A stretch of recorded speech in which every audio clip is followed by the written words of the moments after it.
my October fertilizing routine. I want to share with you what I'm feeding my plants here in October. And you may say, what, you still have to feed in the fall? Hey, welcome to Garden Grace. I'm Rebecca, and that's exactly what I want to share with you, is that your plants are still hungry here in October. And so I want to today walk you through what I'm doing for my different type of plants I have and the different type of fertilizer that I'm using. And hopefully it might trigger something for you in how you're going to care for your plants.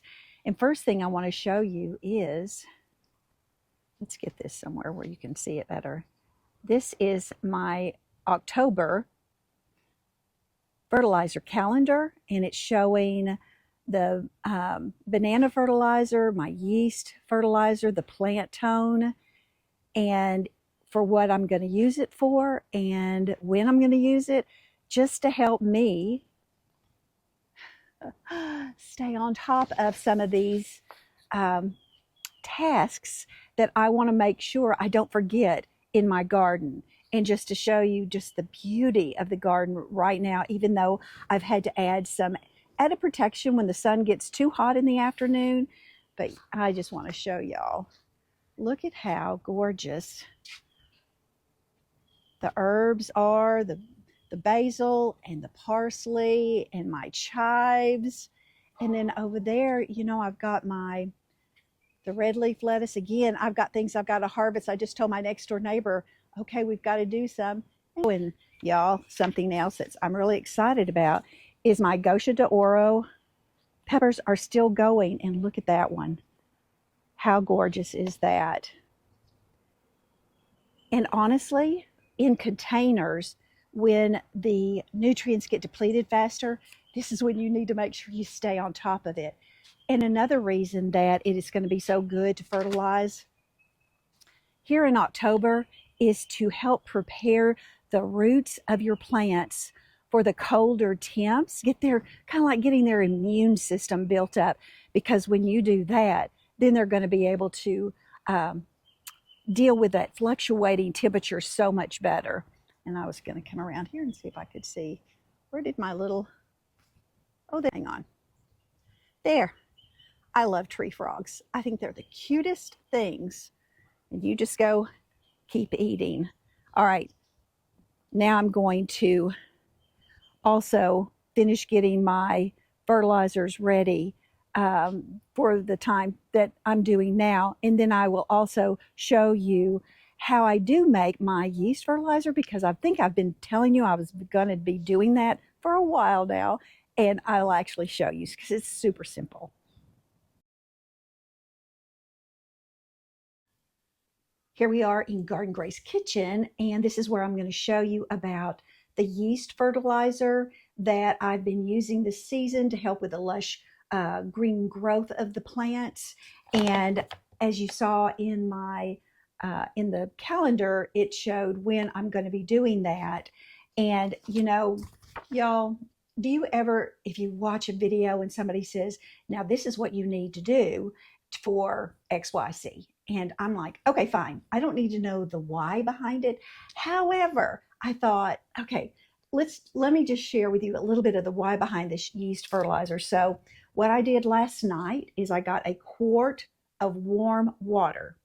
Warm water, why do you say that? Well, it's because I added in a tablespoon of active dry yeast. And this is the one that I got, and I get it off of the internet. And so the warm water, all right, cold water keeps yeast asleep. Warm water activates it and starts waking it up. Then I added 2 tablespoons of sugar to the mixture. I just poured that in there. I didn't even stir this up or anything.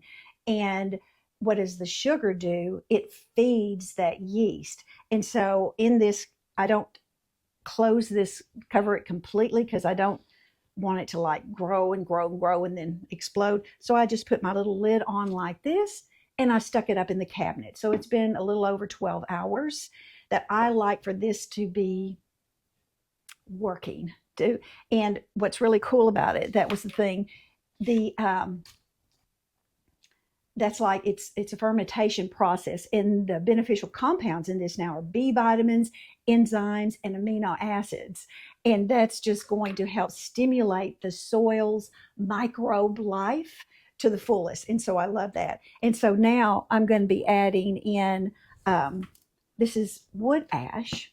These are the minerals, wood ash, and then the Epsom salt are now going to be added to this. And so the wood ash adds potassium, calcium carbonates, and the Epsom salt is the magnesium and sulfur. And again, this is what is just a beautiful mixture to help with the life of the soil. Again, you're wanting to build up that soil's immunity. Okay, so here's a tablespoon of the Epsom salt, and then, a tablespoon of the wood ash, and then we're going to do a half a teaspoon of, and I just got these. I just love them. They're stainless steel, and I just think they're the greatest thing, as opposed to just always hunting for something. All right, come on. And then we're going to do a half a teaspoon of the Epsom salt. Now that I am going to stir around. I'm going to get this all, and it's fizzing right now. And from this, y'all, I'm going to be adding it into a 5-gallon bucket of warm water. Again, one thing that you can do is if you have a 5-gallon bucket, and I'll show you what mine looks like, I got it from Sherwin-Williams when we had a project a few years ago for painting. And I think at a Tractor Supply place, you can get a 5-gallon bucket. And so you could fill that up with water from your garden hose and have it outside in the sun for the length of time to help it warm up. Again, you don't want cold water with your yeast formula. And yeah, so this is it.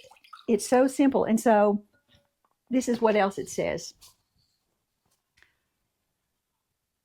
And the reason for the dilution outside is this is really a strong, just a really strong formulation of fertilizer, and it could be too strong on your roots of your plants. And so you want to make it more of a gentle fertilizer feed for your plants. And so this is going to then be able to show you lush leaf growth within days and stronger root system and vibrant colors, improved flower and fruit set thanks to the balanced potassium and magnesium, and then just happier, healthier soil all season long.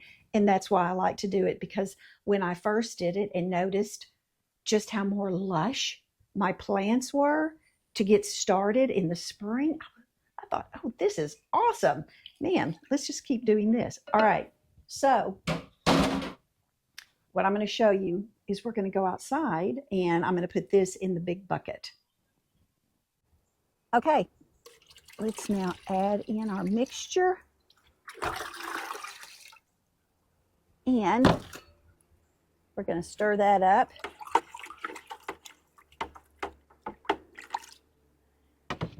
Okay, so y'all, that's how simple it is to get this particular fertilizer ready for your plants.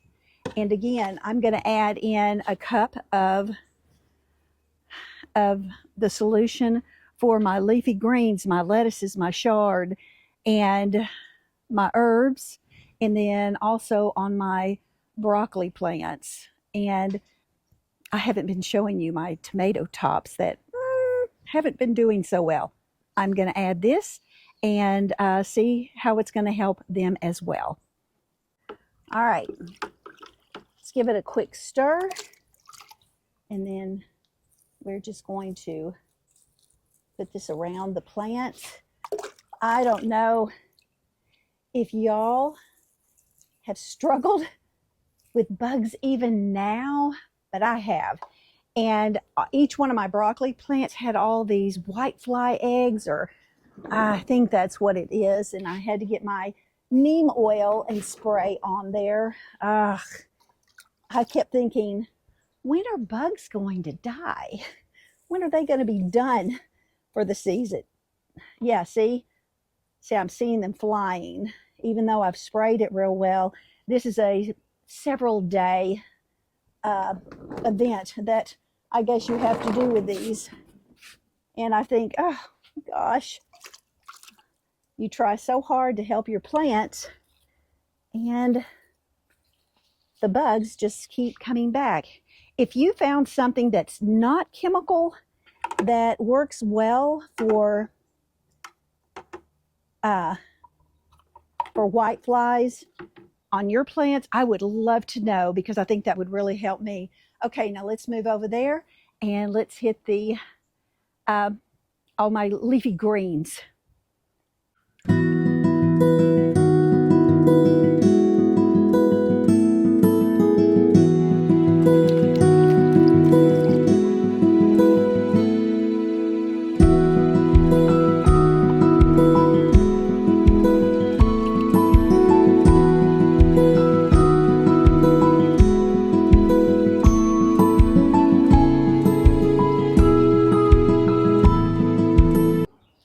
All right, now I'm going to show you another fertilizer that I do. And, you know, I've got the yeast fertilizer, and now this is the berry tone fertilizer, the dry fertilizer that I'm going to put on my strawberry plants.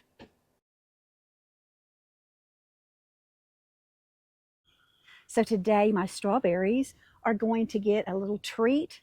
When I refreshed it, I had put in some berry tone, and now it's time to add in more again. But I'm going to only do it for the ones that are actually blooming or fruiting, like this. Oh, look at there. This one's got some going. And again, if anyone knows how to get rid of nymph stink bugs, please let me know, because this is what they like to do. They like to get and nibble on my strawberries.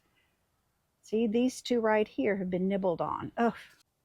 Okay, so for my strawberry tower that's getting this little boost here, it's a half a cup per pocket that I'm going to be mixing in and then watering in after I do it. So I'm going to pour that in, and then you actually get that down into the dirt. And then each of the pockets are going to get refreshed just like that. This is the berry tone that I like to use, and y'all, right now, all these things, all these products are on sale. That is my boost for the strawberries, and I believe it may be, let's look at the calendar. Oh, there it is. I'm sitting here going, where is my calendar? And see, this is why I need a calendar to remind me until I get more into it. Yes,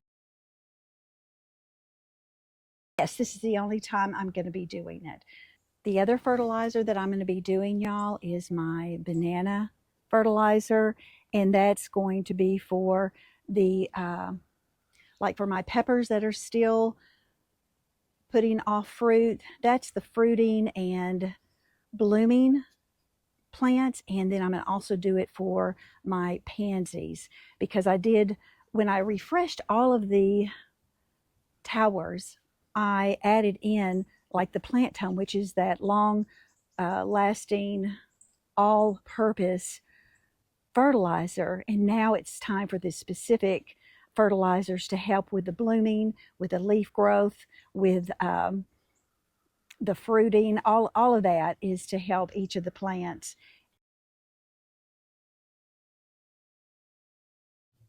I've done a video before on how I make my banana fertilizer. This is the fruiting and blooming fertilizer.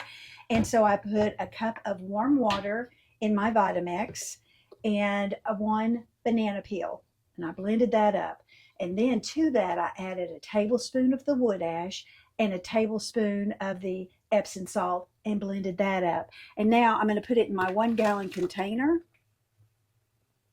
And if I could tell you, make sure that you have a 5 gallon container and a 1 gallon container.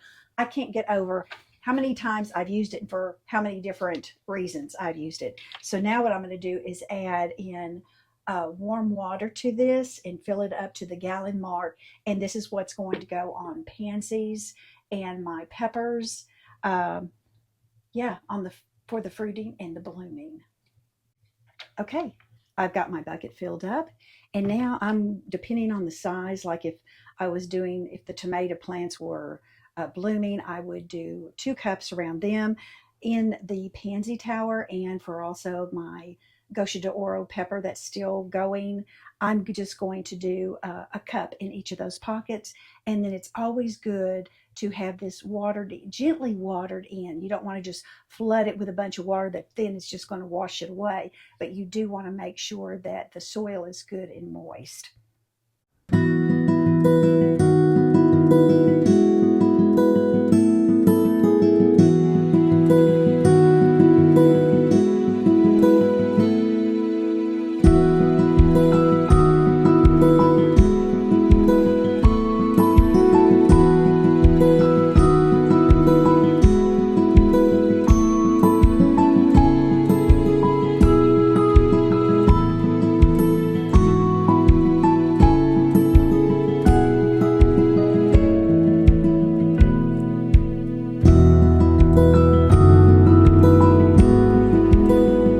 So when you can get into a rhythm with not only your life, your tasks that you do around the house, anything like that, it's also getting into a rhythm with your garden. And it just makes such a big difference when your plants are getting exactly what they need when they need it, and giving you exactly what you're wanting from your container garden, from your own garden. And I hope that you have taken away some good information on fertilizer and what it does for you, what it does for your plants, and how easy it is to make it. Yeah, so again, it's all figure outable. It's all easy to do. You just get yourself in a rhythm of, this is what I do today and this is what I do tomorrow. And just the faith that you know that each of these actions you're taking is going to make a difference. Just like when you have your devotion in the morning, your prayer time with the Lord, you know that by communing with Him, you're going to be able to see things a little clearer and without the stress and anxiety that in our life today can bring. Just like the stress and anxiety when I come out here and I go, oh, something's been eating on my kale plant. You just got to keep the right attitude. All right, y'all. I hope you've liked this video, and please comment, share, subscribe, and become part of the Garden Grace family. And remember to grow with grace, and I'll see you right back here again in Garden Grace. All right, y'all. Bye.